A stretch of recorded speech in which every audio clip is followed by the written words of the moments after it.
Democratic Gov. Jerry Brown wants to integrate California's power grid with surrounding states in order to reach its climate change goals, but the plan could have the opposite effect and result in the state depending on more fossil fuels. Before he leaves office, Brown hopes to push through an ambitious transformation of his state's electric grid system. Assembly Bill 813, a bill the governor has been pushing since 2017, calls for replacing California's grid operator with a system that manages the entire West. Why do this? The environmentally focused governor believes such a system will enable the state to reach its greenhouse gas reduction targets. An interconnected grid already stretches across the western U.S., but it's managed by separate regional and state operators. California's grid is currently managed by the state's independent system operator. Brown is proposing that a new, multi-state system take its place and manage the grid operations for numerous other states in the West. The goal would be to utilize renewable energy sources more efficiently. For example,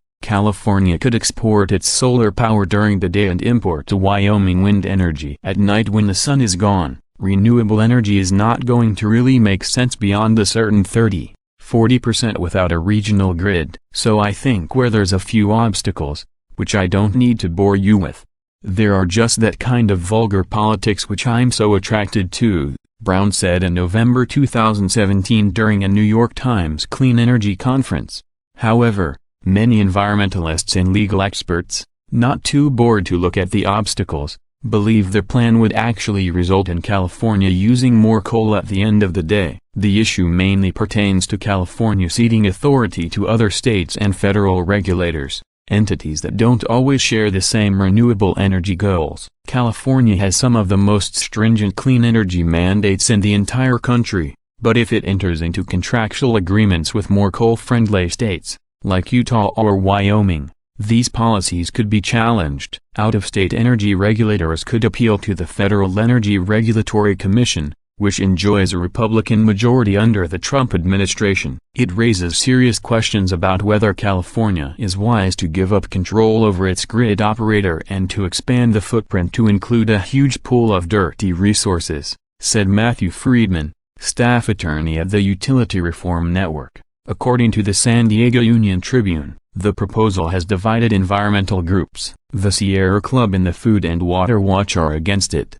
but the Environmental Defense Fund and the Natural Resources Defense Council are opposed to it. Labor groups, a major source of Democratic support and money, have also opposed the bill, believing it will move tens of thousands of construction jobs out of state.